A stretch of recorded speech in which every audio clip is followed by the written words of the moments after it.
Hello dear, welcome to class read for job by SK ma'am.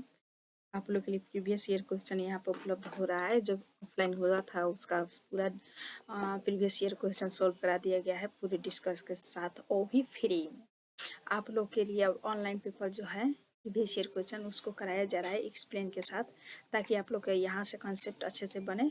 और यहाँ पर repeat question भी हो रहा है ऑनलाइन में मोड में, बहुत सारा क्वेश्चन जो है ऑनलाइन में रिपीट हो रहा है। तो इसलिए आप लोग प्रीवियस ईयर क्वेश्चन को बहुत ही अच्छे से देखें और इसको कॉन्सेप्ट बनाएं। ओके, यहाँ पर सीडीपी का चल रहा है जो 2021-22 दिसंबर का पेपर है ये।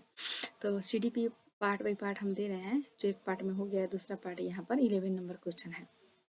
हम देखेंगे इसको।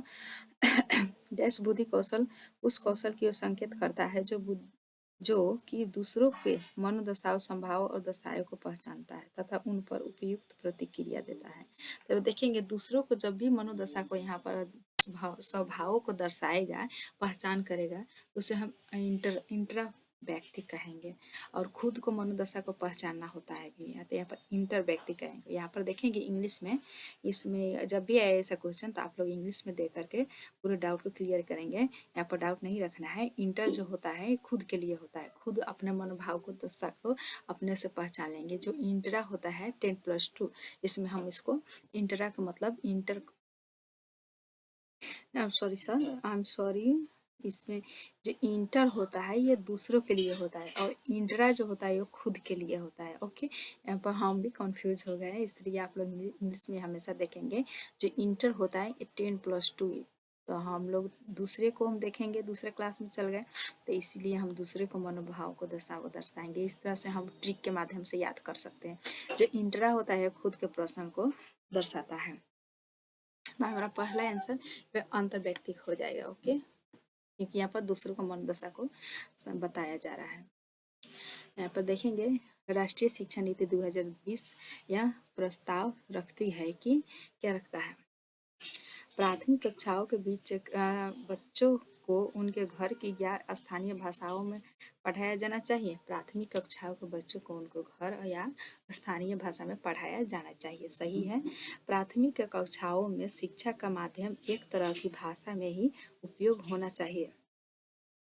एक तरह के भाषा में के माध्यम से नहीं, बल्कि अनेकों माध्यम की भाषा में होना होता है।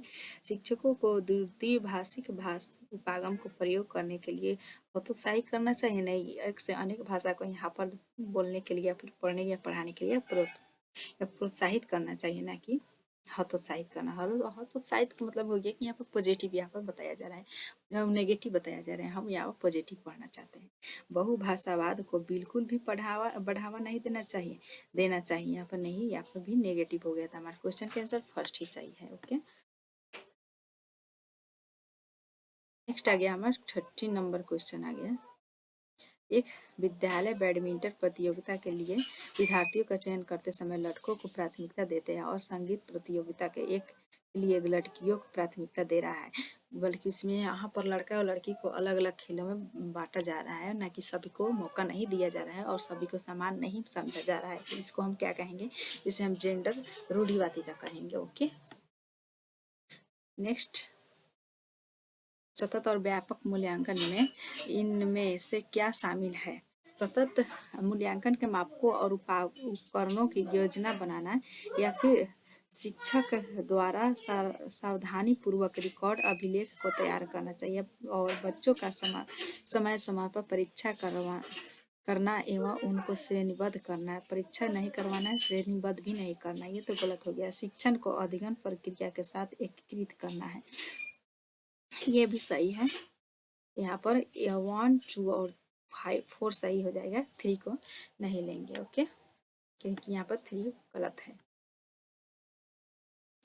नेक्स्ट आ गया हमारा राष्ट्रीय शिक्षा नीति 2020 के अनुसार आकलन के लिए अंतर्निहित सिद्धांत क्या होना चाहिए। मुख्य रूप से रटने कौशल का परीक्षा करना, नहीं, यह गलत हो गया। रटन प्रणाली को यहाँ पर महत्व नहीं देना है। केवल विषय वस्तु के अधिगम के लिए प्रोत्साहित करना, सिर्फ विषय वस्तु नहीं, यहाँ पर इन्वायरमेंट्स और अपने पुस्तक या फिर परिवार, सभी को यहाँ पर महत्व देना है। सभी विद्यार्थियों के लिए उनका सीखने और विकास का अनुकूलन करना, सभी विद्यार्थियों के लिए उनका सीखने और विकास का अनुकूलन करना। यह सही लग रहा है, लेकिन यहाँ पर भी देखेंगे विद्यार्थियों का वर्ष के अंत की परीक्षाओं में माध्यम से केवल संज्ञानात्मक आयाम का आकलन करना, यहाँ पर अंत में नहीं आकलन करना है, बल्कि यहाँ पर देखेंगे कि विद्यार्थी को हम पढ़ेंगे पढ़ाएंगे उस समय हम साथ साथ में यहाँ पर आकलन करेंगे। उसी का मकसद यहाँ पर 2020 में यहाँ पर अंतर्निहित है आकलन करने का। ओके, नेक्स्ट, राष्ट्रीय शिक्षा नीति।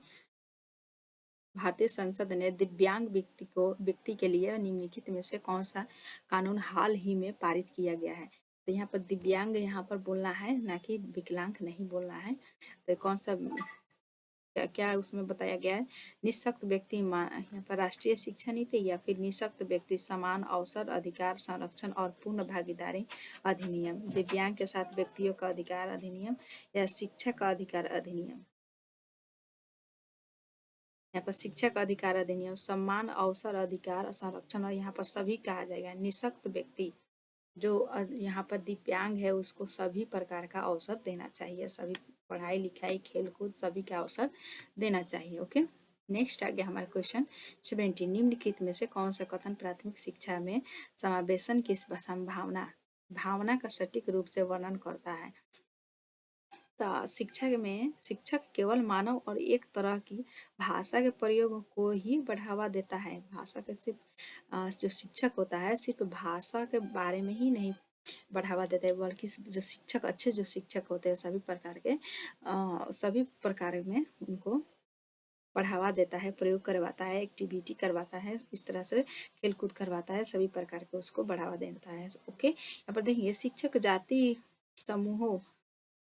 कुछ जाति समूह के बच्चों के प्रति पूर्वाग्रह रखता या रखती है, या शिक्षक को विशेष शैक्षिक आवश्यकताओं वाले बच्चों को कोई अपेक्षा नहीं होती। यहाँ पर देखेंगे यहाँ पर सभी प्रकार के यहाँ पर 4 नंबर यहाँ पर आ गया हमारा ऑप्शन। शिक्षक सांस्कृतिक रूप में उत्तरदायी शिक्षा शास्त्र का प्रयोग करता है। जो सांस्कृतिक रूप से उत्तरदायी होता है वहाँ पर भी शिक्षा का प्रयोग अच्छे से करता है। तो यहाँ पर देखेंगे यहाँ पर जाति में बांट दिया गया है और यहाँ पर अपेक्षा नहीं कर रहा है, और यहाँ पर केवल मानक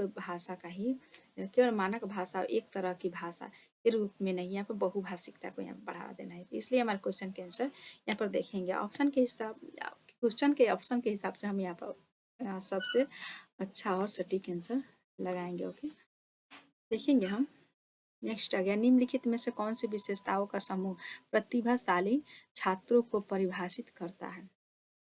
तो प्रतिभाशाली छात्र क्या क्या करता है?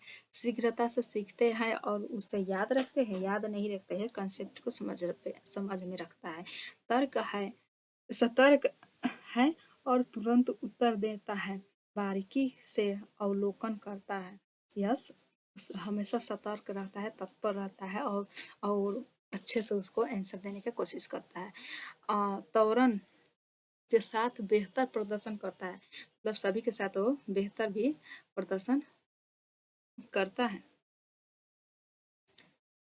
यहाँ पर देखेंगे दूसरा और तीसरा सही है, तो हमारा रॉन्ग हो जाएगा क्योंकि यहाँ पर याद रखने की बात कर रहा है, तो यहाँ पर हम फर्स्ट को नहीं लेंगे बल्कि दूसरा और तीसरा हमारा सही है। Next 90 number.